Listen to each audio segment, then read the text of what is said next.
Maui. Hey, this is Josh Porter here. And Jason Verkart. Welcome to the Solar Coaster. Episode 47. 47. I have no idea how that happened, Jay. Just the other day we were talking about starting a radio show from nothing.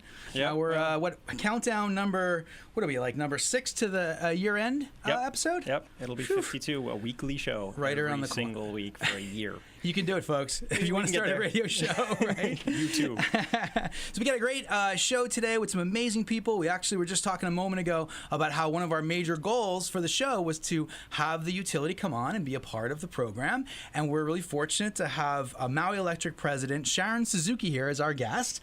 Hello, Sharon. Hi, thanks for having us. Hi, welcome. Great so to good be here. Yeah, thank you. And also we have Kresge. Hi.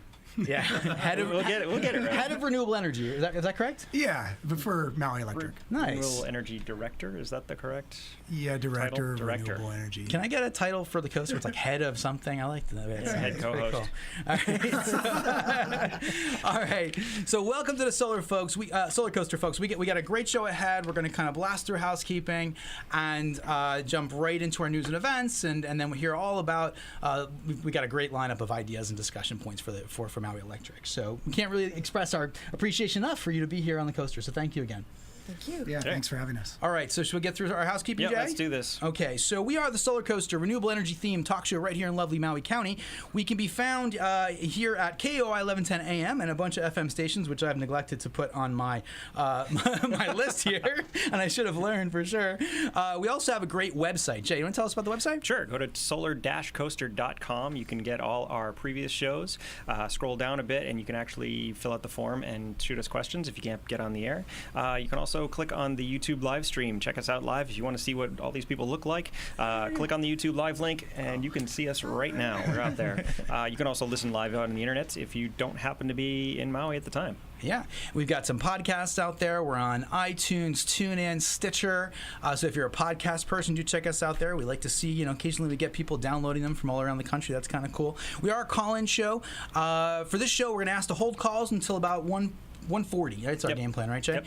Our call-in line's 242-7800. That's 242-7800. If you have a question for Maui Electric, for Sharon, or for Greg, do give us a call and then put it forward. That'd be really fun. We've got some great sponsors, and that's what keeps the Solar Coaster on the air. So I'm just going to read our sponsor list here. We got Maui Solar Project, Tabuchi Electric America, Sonnen Battery, Pika Energy, and Sundrum Solar. And these guys are really amazing and kind of on the right side of solar, doing really cool stuff. Yep, so we they really keep us appreciate rolling. them. Appreciate you, sponsors. Thank you very much, everybody. All right, so shall we jump right into our news and events? Let's do it. Gotta go. First thing, right out of the way, this Bloomberg article. I lost it. Orange, Which one? Orange to roll out solar project targeting African consumers. This is really cool because we're talking about what's going on in Africa and how. I've been following this stuff for a while, right? So it's like you don't really have an evolved kind of grid infrastructure there. Yep. There's the opportunity for solar to come in and actually kind of leapfrog and be there in people's homes. And there's this company, Orange is one of the ones that's doing it. Orange is a big one, but I know Orange. They're a French-based, Paris, France-based company, but they're into telecom stuff, right? Mm-hmm. They're not an electricity provider, utility by any stretch. But what I understood out of this article is that they're actually doing it so that they can get more people on their telecommunications infrastructure. In fact, one of the fun things in here is that they can pay with their mobile payments app. This is amazing. to buy your solar system. Greg and I, we were just talking about this a second ago, but kind of the flip of it. We need telecom to help us, deploy these new grid assets and these opportunities like virtual power plant. Yep. This is kind of like they need solar in order to get their telecom working. In order to get the telecom stuff working. It's such a kind of integrated. But I've worked in some of these environments. I mean, literally, they have problems that we wouldn't fathom. For example, I was in Venezuela years and years ago, and they're burying copper. And then a couple miles back, there's a guy digging it up and selling it for scrap. You simply can't put copper out there because people will take it. Well, what's remarkable about this, actually, I saw a couple of documentaries about this organization, and what they're doing is they're creating these shops, and they have representatives that'll sell, small solar kits on a monthly payment basis, and really small, like for lights, right? So to actually have the ability to have a light rather than a kerosene light, right? But to have an LED light with a solar panel. So they'll say, okay, well, buy this kind of starter kit, and they're creating a whole, a sales team kind of strategy and a referral base. So they're creating this kind of, business model out there where people are making a living in the solar business, and they're slowly kind of creating more and more devices. There's a television you can add into your system. There's a cell phone charger is one of the first ones. They're talking about all these different little. So they're really doing something amazing out there. So check this out on Bloomberg. Bloomberg Technology. That's where this particular article is. Yep, 20,000 kits already going to be deployed, but their target is 400 to 500,000 kits. Wow. That's exciting stuff. Yeah, it's really cool. And changing lives. I mean, when you have that's light, the cool, you can that's the nice thing do about it. homework and you can go through the education process, right? Rather than a kerosene lamp that's kind of noxious and creating something not so nice in your and you home. may or may not be able to get fuel for, depending on. It's a new world. Wonderful stuff. The sun is out there. Use it. All right, let's jump over to what's going on in Saudi Arabia, Jay. Oh, Saudi Arabia. So... The world's biggest solar project. My news is out of order. Comes with a batteries included sticker. I liked this one. There are a couple other. So what happened is about 48 hours ago, SoftBank signed a deal with Saudi Arabia to put out 200 gigawatt of solar. Yeah, I'm going to say that again. 200 gigawatt. What's a gig? Every time we say gigawatt, megawatt, kilowatt, we get calls or texts from our friends going, "What does that mean? What does that mean?" Right? It's a whole lot of something. Yeah, it's a whole lot of something. Can you define it? Can you define it for us? What do you mean by how do you explain it? I have a lot of data here that just to figure out exactly how much it is. I mean, we have a megawatt is 164,000 homes essentially. I like to power.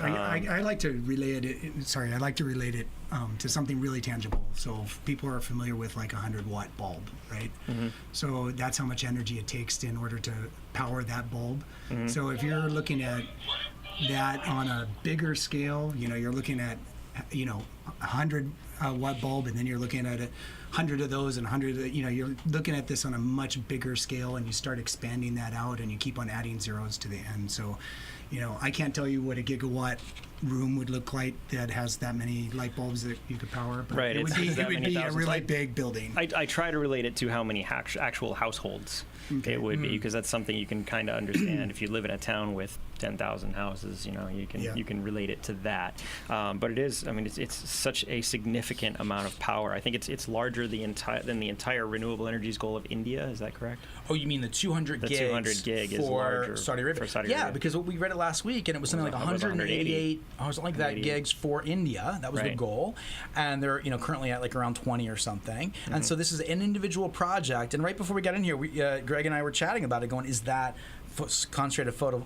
Is that concentrated? Is it some other kind of a thing, or is it actually photovoltaic? But it looks like it's photovoltaic. Yeah, networks of photovoltaic panels. So 200 gigs is really completely unprecedented. They have a list at the bottom of the article, and they're talking about the biggest ones, or it's somewhere in there, and it's like it's like. The next biggest one is like 20 gigawatts or something like that, or not even close, right? Right. So it's remarkable, the scale of things. Saudi Arabia is kind of an environment of superlatives. They like to do things big, right? And it looks like they're just trying to break some records here in a pretty remarkable way. So definitely take a look at that. I have to wonder what they're going to do with it, though. Sure. So my guess, and you can correct me if I'm wrong, but I bet they're going to take it and they're going to make hydrogen. Oh, that's interesting. It's a long view. Yeah, but interesting. Or something to do with water. For sure. In a place without much water. There you go. Well, find it. So it's a great article. They cover a lot of different topics in here. Check it out. That one is also on Bloomberg. Yep. Right. Excellent. Next one. I want to talk about this because this is really neat. Brooklyn architect wants to rewire Puerto Rico with solar. This guy is actually really, really connected. Where's the guy's name? I have, Thomas. Jonathan Marvel, that's it, was a Brooklyn architect. His father, Thomas, was one of the island's most important architects, meaning Puerto Rico. He's actually connected in some way to Buckminster Fuller. That's his uncle. Geodesic Dome. It's an uncle. Yeah, a great uncle, actually, I think it is. But the article is rambles on, but it talks about so many different things. And there's a lot of stuff in here about Puerto Rico in general, but solar being deployed as a utility, and in smaller quantities. So they call this the Goldilocks zone, where they're not putting out too much, too little. Like 200 gig, that's a monstrous, monstrous amount of power. But somewhere between the couple hundred households and the couple hundred megawatt range, there's this nice, easily purchasable kind of system that you can put out and supply a reasonable amount of homes. Interesting. And I didn't know. Well, if that's really accurate or not, first of all. I think what's happening out in Puerto Rico, which is really exciting, and it sounds to me like they're about 6 months out of power, right? And for us in Maui, Puerto Rico's perhaps a cautionary tale, right? It's like, wow, something really serious happened there. The community was really compromised because of a fragile grid infrastructure. Also, they had some, a lot of that had to do with debt servicing and then not being able to maintain. And actually, it's interesting because right now we're in the middle of dealing with cutting down the eucalyptus up on Pi'iholo, right? And a big part of their problem, from what I understand, was their foregoing of the trimming of the foliage throughout Puerto Rico. So when that big storm hit in the south, it just knocked down. It just exacerbated the damage that could be done. Puerto Rico is kind of an environment where it seems like there's everybody we know in the industry is out there. And they're setting stuff up, and they're putting in, like, Pike is out there, Sonnen Battery's out there, Tabuchi Electric's out there. I was talking with Taka-san and Harumi-san the other day, and they have something like 40 or 50 installed systems, and they have a map of it, right? And all of their systems they're operating off-grid in standalone mode, are on the peripheries of San Juan. They're farther out in the mountainous regions, right? And then there's a bunch of them that are connected to the grid infrastructure as well. So it's kind of like this. I think this article here is saying, hey, they can rebuild the grid because of this kind of opportunity at this time. Well, he's trying to build the grid in a better way, which is something we discussed last time we were talking about Puerto Rico, where in order to get federal funds, they have to rebuild it the way it was, which is unfortunate because it's obviously not the right way to do it now. What do you think about that, Sharon or Greg? I mean, how do you when you see what's going on in Puerto Rico, how does that what does that do for you as a person that's partly responsible for the grid here in Maui? How do you? For me, it does concern me, of course, because resiliency is now big hot topic, right? And I think from our perspective, we try to maintain and replace equipment on the grid to make sure it's reliable. We have an obligation to serve all customers who want power. Yeah. So we take that responsibility very seriously. So resiliency is important. I think that's part of what we think in terms of getting to renewable energy and having a diverse portfolio of resources. So it's not just one type of generation, and not only solar, not only wind, not only redundancy, diesel, and could be biodiesel one day. But I think that diversity is very important for us. Fortunate for us, we are part of Hawaiian Electric Industries, and they've assured us of they can support our plans moving forward to get to 100%, right? And I think we have their backing from a financial stability perspective. Right. One more thing I'd like to point out, I guess, is that we are part of an alliance with utilities on the mainland. So if we needed assistance, those alliances are already in place, so we wouldn't have to wait as long as what Puerto Rico unfortunately had to go through. That's great. That's great to know, right? Because that's a really kind of a clear mention that we have somewhat of an extra support or a buttress here from the utilities on the mainland if something did happen. Yeah. Yeah, so I just want to add to that. One of the pictures that I saw that was was really interesting to see was a solar array that was destroyed in the hurricane. So I think maybe when it's one of the lessons learned, which is for everybody, which is looking at that and saying, well, you can put this infrastructure in, but you also need to put it in for it to also be resilient, meaning that it's not just the wires and the poles, it's also the infrastructure itself. So, I think maybe at this point when they're installing new solar arrays, they're probably going to be looking at the support system a little bit closer too. Absolutely. Yeah, racking and mounting definitely needs to be part of it. That were the photos that everybody wanted to show, where the national news takes it and makes it, you think it's worth a lot worse than it is. The solar panels that were actually destroyed were actually a very much smaller fraction. I think it was like 93% or so of panels survived, and it was transmission that was the issue for them, the majority. But I think it absolutely needs attention. Yeah, and I think that's going to be a lot of the time. That's going to be the case with above ground systems, right? I mean, sure. So that's where you have to make sure that you're doing your maintenance on your poles and you've got good infrastructure in place that can withstand. Poles. What about burying it? Can we bury it? Well, we don't have a lot of tectonic activity here anymore. Yeah, unless you have blue rock, and it's very, very, very expensive. Yeah. How about solar roadways? Can we just jump right into that? I mean, yeah, there you go. That's another one. But the last thing in here is one thing I want to touch. This article is really interesting because they're talking about the opportunity for microgrids really helping support and island electric ecosystem.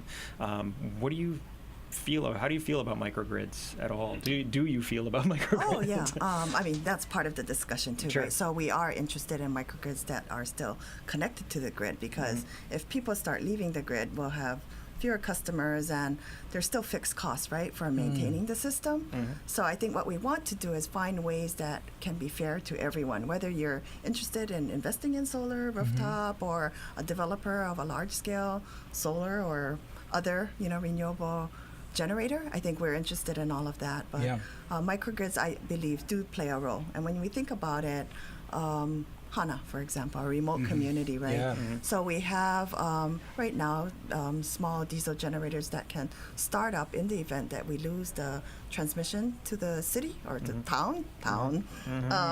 And so we can still support the airport and critical infrastructure out there. So that's a small example of an existing system. Of course, we're looking at getting everything to renewable. So that'd be a different set of resources. Okay, yeah, HANA's definitely in a little bit of vulnerable space out there facing towards where the storms tend to come from, right? Yeah. And yeah, absolutely. So, okay, well, how about we jump over, Jay, to what's going on in Hawaii? Well, by Hawaii, you mean Oahu, right? I mean Oahu, yes. You do. We got a kind of a cool install happening, Landmark property featured downtown's largest solar panel installation. This is the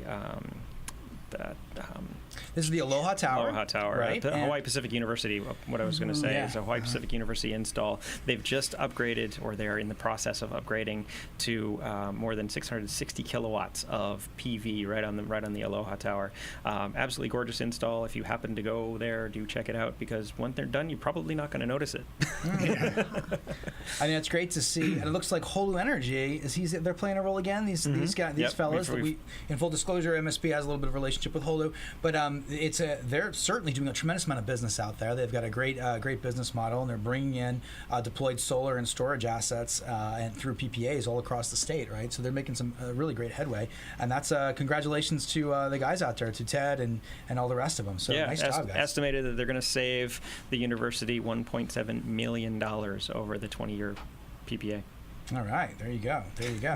Okay, so that's our news and events. We tried to keep it brief because we wanted to focus on as much of the time of our show on you fine folks as we could. So let's jump over into our commercial. Shall we do that, Jay? We'll do the commercials. And then we come back, we'll hear from Sharon and Greg from Maui Electric. Fantastic. Aloha and welcome to Maui Solar Project. It is easy to feel rejuvenated just stepping outside on a magnificent Hawaiian day. Maui Solar Project is here to help harness that energy you feel in your body and use it to power your homes and businesses. As lore tells us, Maui harnessed the sun so as to slow its path across the sky.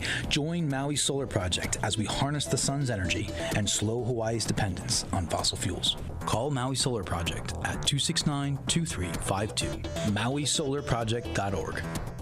Suzuki Electric, a leading worldwide inverter manufacturer, presents the second generation of the eco-intelligent battery system, the IBIS. Suzuki's grid-friendly system includes a high-efficiency inverter, stackable batteries, and integration with Jelly software for the most adaptable battery storage system on the market. The system is optimized for energy management and cost performance. Maximize your solar investment with Suzuki's electric eco-intelligent battery system. The Sonnen Battery Eco is an energy storage solution that utilizes intelligent energy management software. The system is available in a variety of storage capacities and allows for expansion. Sonnen Battery Eco allows you to save money by harvesting energy from your solar PV system and using that stored energy when rates are more expensive. Sonnen Battery Eco is specifically designed to provide you and your family peace of mind in the event of power outage. Our unique power detection system will sense outages in real time and automatically switch over to battery power. See Sonnen Battery Eco at sonnen-battery.com. MIT founded Pika Energy, makers of the Pika Energy Island, a smart energy management system that uses solar panels, lithium batteries, and intelligence to manage your energy and keep you powered even during outages. With a clean, intelligent alternative to grid power, you're in control of your energy future. Pika's Energy Island lets you manage electrical costs with HECO-ready self-supply functions. Pika's largest battery, the Harbor Plus, offers 16 kilowatt hours of stored energy and can power loads of up to 10 kilowatts. And if you need more capacity, just add a second or even third Harbor Smart battery to the same system for a maximum of 48 kilowatt hours of usable storage. Pika Energy, own your power. To learn more, visit pika-energy.com. Sundrum Solar is the manufacturer of a revolutionary thermal collector that fits on the underside of your standard PV panel to maximize energy capture per square foot. The Sundrum Solar hybrid PVT system, combined photovoltaic and thermal, holds the world record for peak hour efficiency, capturing an astounding 86% usable energy. Learn how Sundrum Solar vastly improves electric, heating, and cooling economics at sundrumsolar.com. Okay, those were our wonderful sponsors. We can't thank you enough for helping us stay on the air. Really, genuinely, thank you. Yes, we appreciate love it you so guys. much. So we're going to jump right into this great opportunity here to hear directly from Maui Electric President Sharon Suzuki, Head of Renewables Greg Kresge. We thank you so much for coming in, and we just want to jump right in. And what is the basic history of HEI and MECO? Can you give us a little bit of a rundown as to kind of how the utility came into being? Okay, so imagine long ago it was pretty much all agriculture in Hawaii, but I'll share an interesting tidbit of information with you. So Thomas Edison met with King David Kalakaua. I love this part. Back in the 1800s, and Iolani Palace was first lit before the White House now. Wonderful. In 1886. But, we're on Maui, and Maui's no kauai, right? So we learned from some of our research that Klaus Spreckels actually lit the first light in 1881. So it was a little before Iolani Palace. But you don't hear too much about that. So go Maui, and I think that's the neat thing about being here. I think we say it over and over again. We are the tip of the spear. So I think a little more progressive, a little more innovative in some ways. Maybe because we're a little smaller. Right. Kind of neat to be living here. Well, it gets you that flexibility. I mean, it's hard to do that So when you're too big. Goes back to electricity and light bulbs. I love that story about Iolani Palace and Edison. So I guess to get to your point about Hawaiian Electric, they've been in business for 126 years this year, and us 96. So like I said, agricultural communities, right? Transformed many times, right, over that period. So we're still going through that. Right, understood. That's okay. Well, thank you for that. And then, how about your current roles? So, can you tell us how you found yourself in these positions? These kind of like just get here? leading positions in the world for renewable energy deployment. Yeah, it's kind of from a position or the company. Just yourself. How did you find yourself personally? In this role? So actually, I've been with the company for 25 years now. But I was started at Hawaiian Electric in the energy efficiency rebate programs. So that was kind of fun because it was starting something new in a utility and getting all the regulatory approvals and then implementing. And it's still very, very important, right? Energy efficiency is the cheapest form of kind of renewable energy. It's like the kilowatt or megawatt that you don't need to produce, right? What did we say back in the day? It was reduce before you produce. Yeah. Remember that conversation? Oh, okay. Yep. So, and over time I went to customer service, renewable energy, and the group that Greg heads. And then when my boss, Ed Reinhardt, retired, I had this opportunity. So I guess how did I get here? Took advantage of opportunities, was willing to make changes. Moved from Oahu to Maui, but probably one of my best decisions. We love it here. Wonderful, wonderful. And then how long have you been in your current role? Oh, in my current role, 5 going on 6 years. Got it. Okay, great. How about you, Greg? Oh, wow. So I started a long time ago in environmental. Actually, my background is environmental science, and so I started working for the utilities for Maui Electric about 6 years ago, and I was head of the environmental compliance group for power supply, so doing a lot of air emissions and things like that. But on the side, I was also getting more education and getting LEED certified and going through additional degree programs in renewable energy and sustainability. And then when like Sharon, I took advantage of some opportunities, and this position came available, and I already was part of the Jump Smart program from its inception, and I own 2 electric vehicles, and I have PV and solar hot water, and so it seemed like a pretty good fit.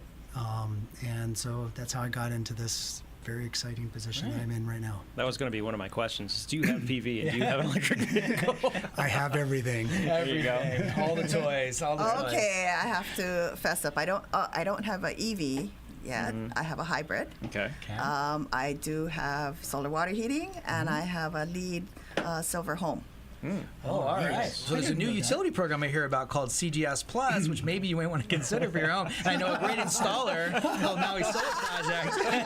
So anyway, okay, just kidding here. So let's jump over into some of the history. So you're in this kind of really remarkable position to be able to kind of create the pathway for how a utility gets to 100% renewable energies. A lot of challenge in that, right? Yeah. And the timing we're at right now is also like it's kind of super critical. It's like a lot's happening. We're seeing all these kind of extreme weather events all around the world. We're also seeing the reduction in prices in renewable energy technology from solar panels as one example, and storage as another example. The electrification of transportation with EVs. All this movement's happening right when you find yourself in this position to be able to kind of steer the ship.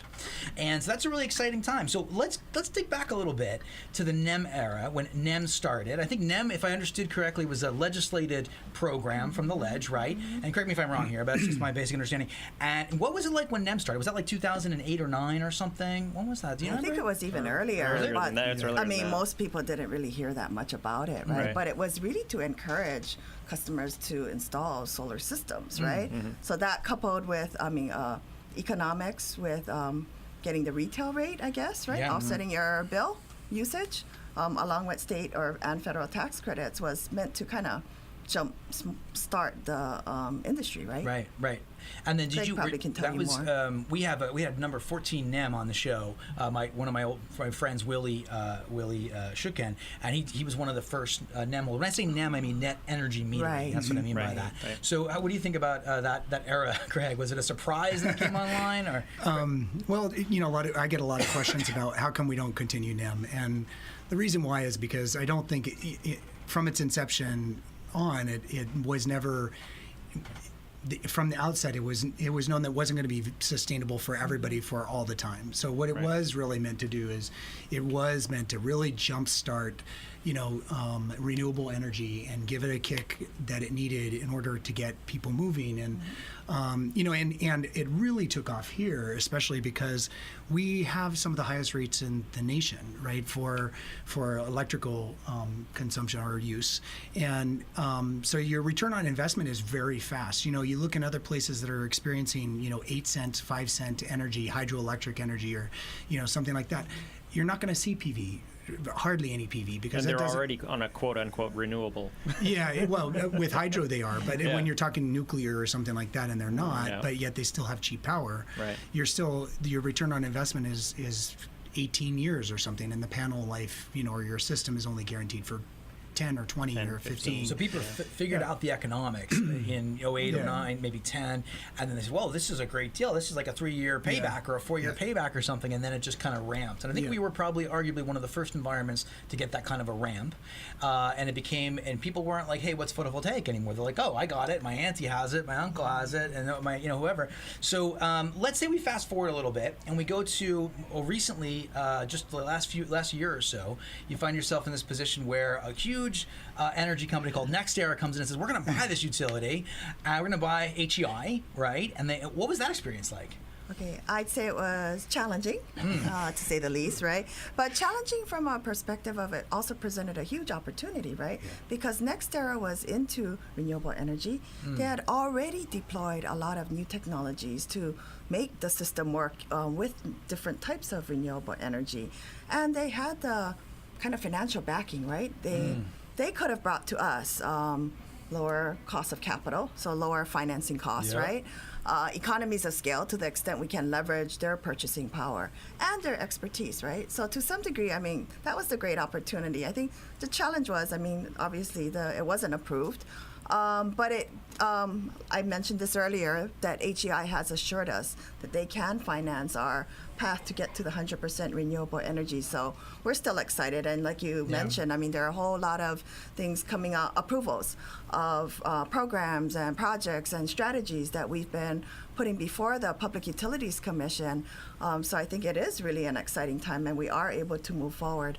It is going to take, I just want to mention this, all of us working together, though. So, whether you're a solar contractor, a large-scale developer of some type of renewable project, and new technologies, government, policymakers, interested private citizens. So, yes, all our customers out there, right? Yeah.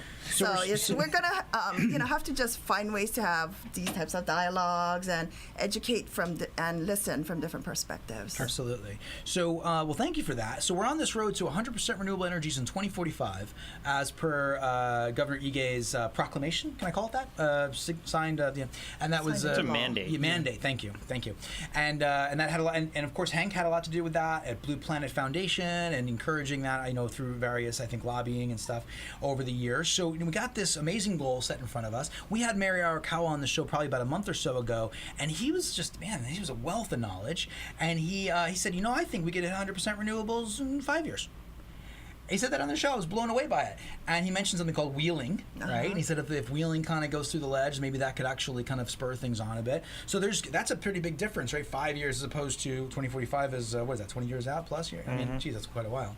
So what are your thoughts? Not as long as you think, but sure. My thoughts? Yeah. Okay, we can get to 100% even now. Yeah. But it's going to cost a lot of money. It's going to mean higher bills for all of our customers. Because we have tested biofuels, for example, at all our Maui units, we could convert it. But I don't think that's the path we're looking at, and that isn't the path, that wasn't in our plan.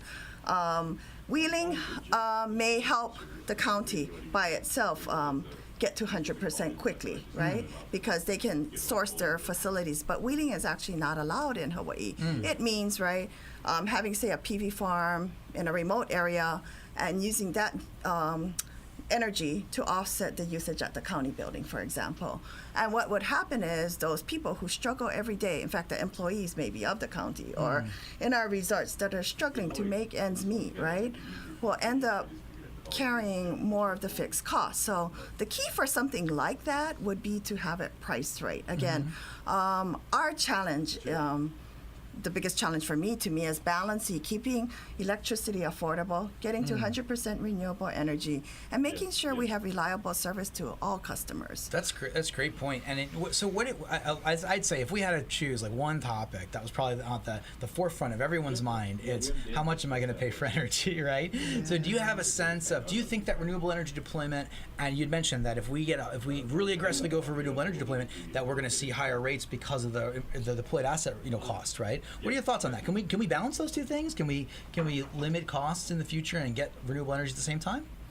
I think so. I mean, we were talking earlier, right, that technology is improving, getting more efficient, and prices are expected to come down. So I think you mentioned those international large scale, super large scale, right? Yeah. Projects. To me, that would help the international market, right, in terms of bringing the cost of technology down. Yeah. So, that's do you do it sooner and pay more because it's current price, or do we need to do it, our approach is more strategic in the sense that, deploy some, but not all, because if technology prices are expected to come down, we don't want to commit everything today at a higher price when maybe tomorrow there may be a better or cheaper technology. So there's a little bit of a hedging going on. We're looking at where those costs might go over time, right?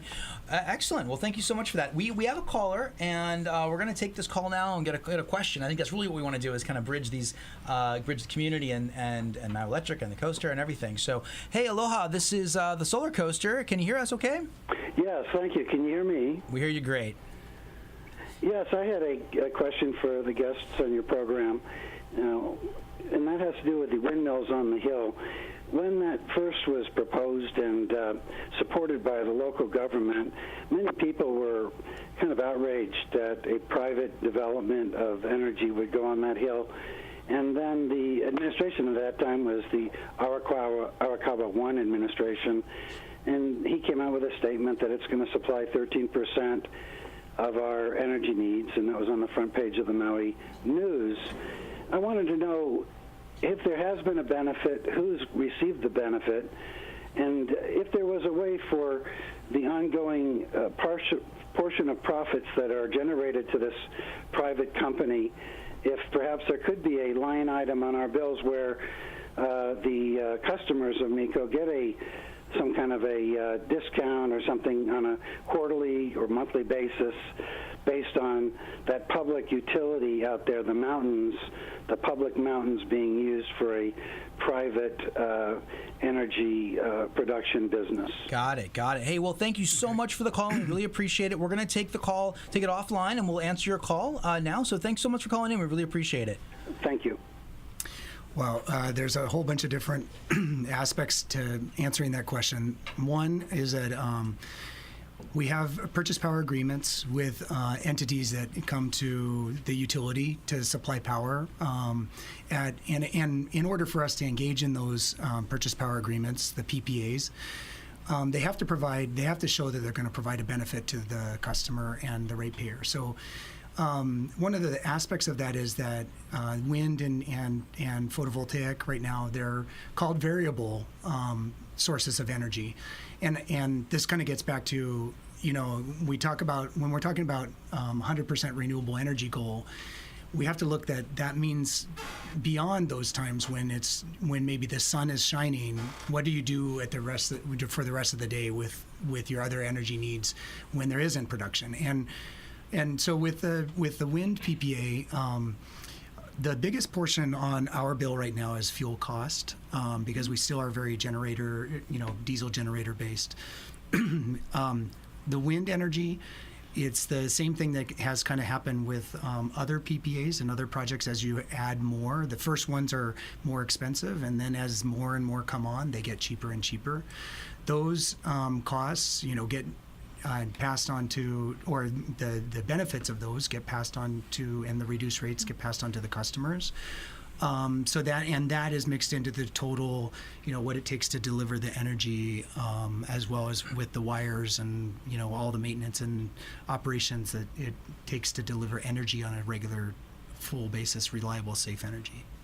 So we don't separate out necessarily the energy from the wind farm from, the 3 wind farms. We have Kawiawa 1, Kawiawa 2 in Hawaii, and then also the PV, and we have some hydroelectric as well. So there's, all those come into the generation mix.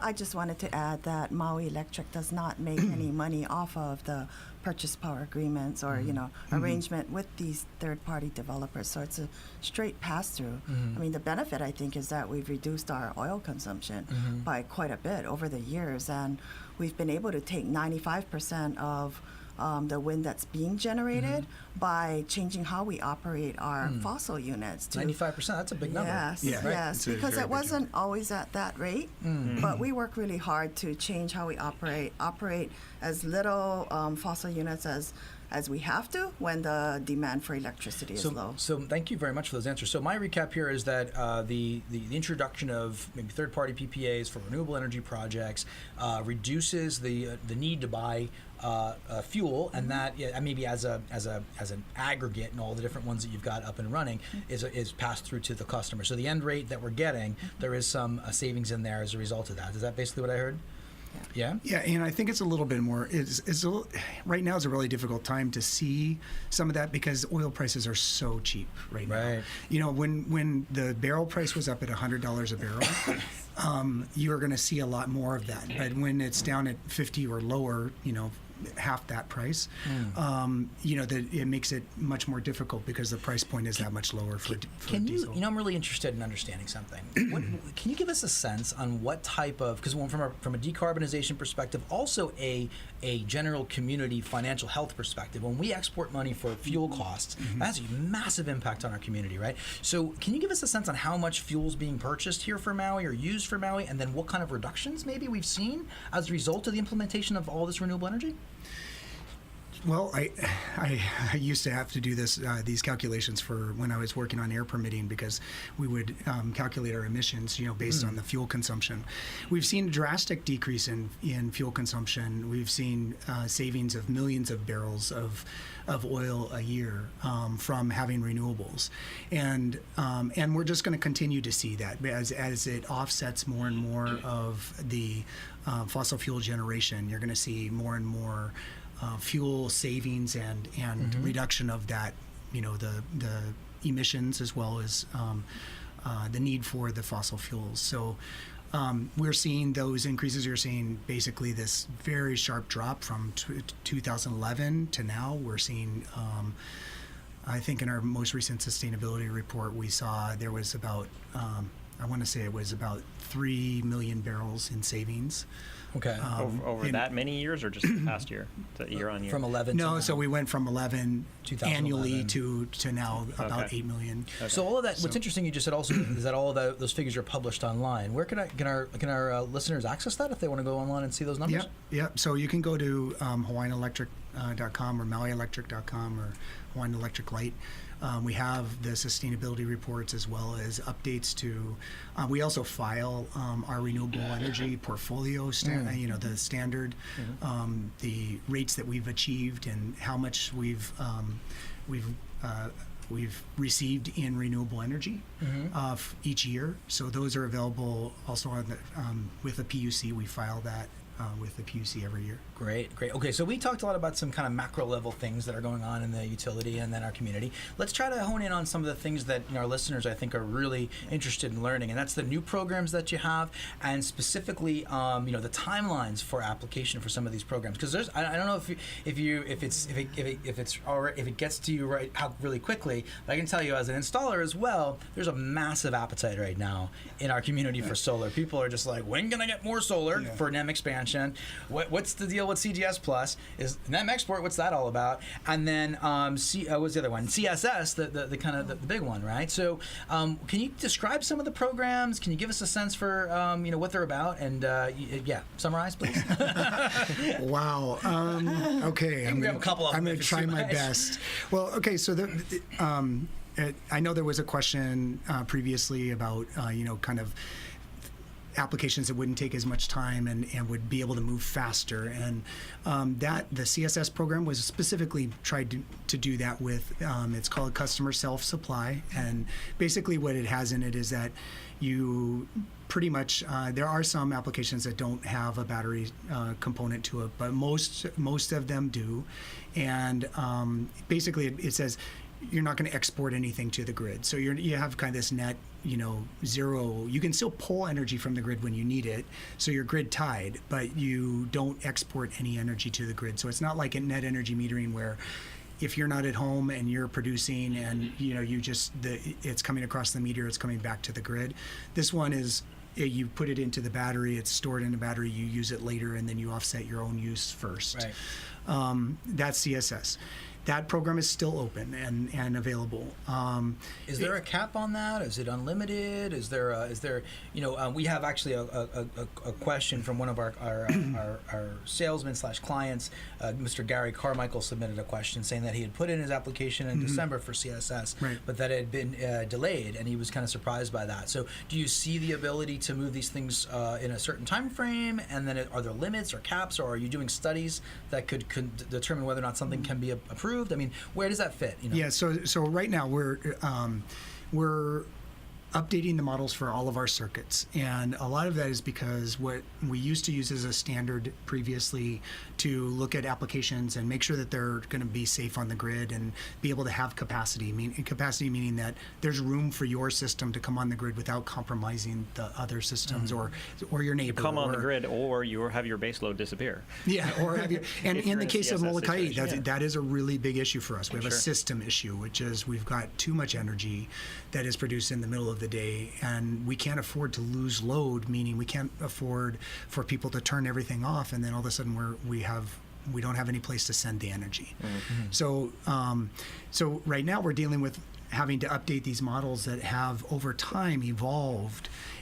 We used to take transformer capability, and we would do a percentage of that transformer capability, and then if we met that, then yep, your application goes through.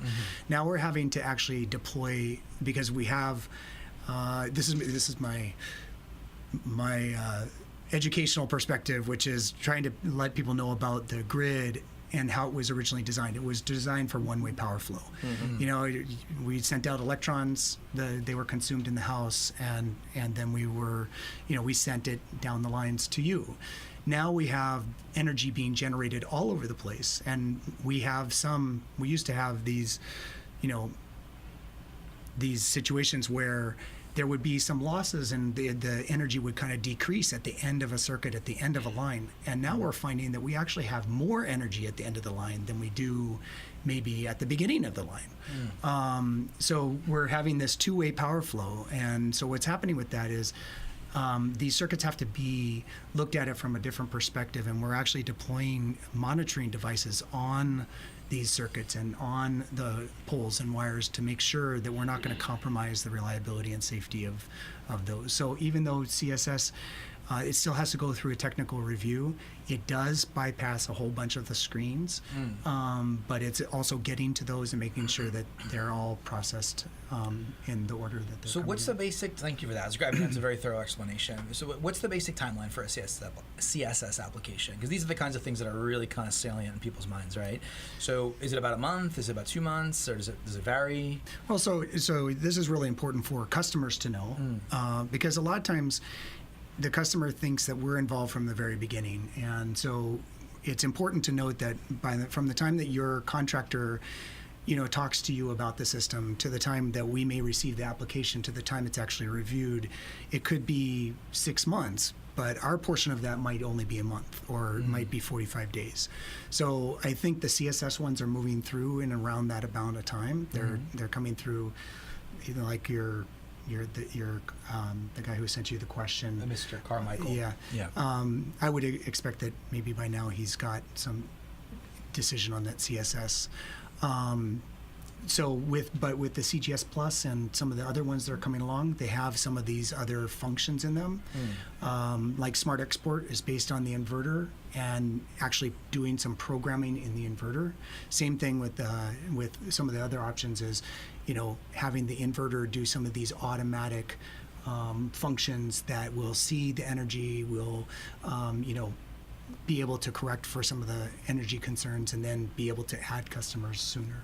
Right. So it's not, I can't give you a specific timeline answer, but we're working as fast as we can to thank you for that. And then I definitely want to learn about NEM expansion, because that's a big one too, right? And Jay, sorry for kind of pushing us along so fast. No, that's okay. I'm looking at the clock. I want to know about NEM expansion. Because Jay's got solar, everybody's got solar. They all of a sudden now they have an EV, or their kids are older. The world has changed. We were looking at EVs. Some families have too. It's a tremendous amount of power. Yeah, that's you. But in the next couple of years, we're going to see how many new models? Like 39 models. It's not this year, but by 2020, we're going to see the 37, 39 new models. And these are the vehicles that people actually want to buy. Pickup trucks and SUVs and stuff. It's going to radically shift. Do you have models for that? And how do I expand my NEM system already? Wow. Okay. Okay. Well, let me speak to because you hit a whole bunch of topics in one thing, because EV charging is one aspect, and the different levels of charging, and whether it's kind of a trickle charge or whether it's a level 2, 220 charge or something like that. Higher energy, more throughput, maybe a bigger effect on your bill. So with NEM Plus really was kind of driven by original NEM customers. They designed it for their system, and things have changed. Their load profile has changed. Maybe they're getting a bigger bill, and maybe they've added an EV. I mean, one of the big drivers, and by EV I mean electric vehicle, one of the big drivers was, hey, I have an electric vehicle and I'm charging in my house, and it's costing me $100 more a month. Essentially as much as the house. So, you may have been receiving a minimal bill until you started adding an EV, and then and so instead of your $20 or a pool, there's another one. Or a pool, or a jacuzzi, or what we've also seen is that we've seen that families have moved in together. You know, we've seen a lot of multiple family situations where their living environment has changed and the household occupation has increased. So their load has increased. So NEM Plus basically says you can have your NEM system. You can't deliver more energy back than your original approved system, but you could add another system which was basically CSS. So you can, it's the NEM system, think of it as NEM plus CSS. So that system would not be able to export, but you could still use it to offset your own needs at your house and some of the additional things that you might need to So this is really where it gets kind of interesting in the technical weeds a little bit. I don't think we have time to cover this, but we'll probably jump into that in another show. But I think the NEM expansion is very people are very excited about that because those early adopters are kind of like, hey, I have people call me up and say, I want a battery. I'm like, okay, why do you want a battery? I don't know, I just want a battery. I saw the batteries out there, they look cool. I want some tax credits. I want to put in some PV. Those are your early adopters, yes. I can put more PV on? Okay, let's do it. You know, it had LEDs on it. It looked really cool. So we're rounding out the show now. We got about 3 minutes kind of left. Shall we? I think we can probably skip our future focus, Jay. Yep. Is there anything that you'd like to share from Maui Electric, from your personal perspective? Is there anything? Well, what would you like to share with the community in general, into perspective or ideas or anything else you want to add to where we're at now? Well, thank you for being patient. I think we know a lot of customers. There's a high demand for rooftop solar installations, but we really need to do it right. So I say, our challenge is, keeping reliable service to all customers, whether they have PV or not, keeping prices affordable, whether they have PV or not, and giving customers choices. So what you've heard about these new programs, and there are other programs like demand response where customers can get an incentive for being willing to reduce their demand for electricity at a time when our system may need them to, right? So there's a benefit to us, a benefit to them. That type of interaction is going to be so important moving forward to get the community and our state to 100% renewable energy. So the message to everyone out there, give us a call if you're concerned, you have an opportunity for us you'd like us to consider, and it could be the whole gamut of, large scale. We have a request for proposal out. It could be microgrid type situations or other. Give us a call so we can work with you. That's great. So there's an open door policy, and please share your ideas with us. And I think we have an RFP right now. We probably should talk a little bit about that too. So what's your perspective on 60 this? 60 seconds. 60 seconds. Okay, so the RFP is out there because we need additional energy on the grid, and we want to do it in the way that benefits the most customers is when it's done on a utility scale or available to everybody when it comes in, and we get that lower cost, and we get those economies of scale. And we can then pass those on to the customer, every customer, not just a customer because you have a roof. That's one of them. So that's very exciting. We have a 60 megawatt request for proposal, RFP, out there that will be closing at the end of April. Right. So we're encouraging application, proposals for that. And is that 60 megawatts of solar, or it's called variable, so it's open. Okay. Yeah. The RFP is not specific. It's specifically it's about renewables, but it also says that they would prefer something with storage. Obviously, you'd like something that doesn't sit in the middle of the Sunday curve. Okay, so hey everybody, thank you so much for joining us here at the Solar Coaster, KOI 1110 AM. It's been a great show. We really appreciate your input and sharing everything with us. So please come on again in the future. Sure thing. Thanks for having us. Thank you very much. Again, Sharon and Greg, thank you so much. And this here is Solar Coaster, KOI 1110 AM. We are sponsored by Maui Solar Project, Tabuchi Electric America, Pika Energy, Sonnen Battery, and Sundrum Solar. Hey, Aloha Friday, folks. Have a great Easter holiday. All right. All right. Good weekend.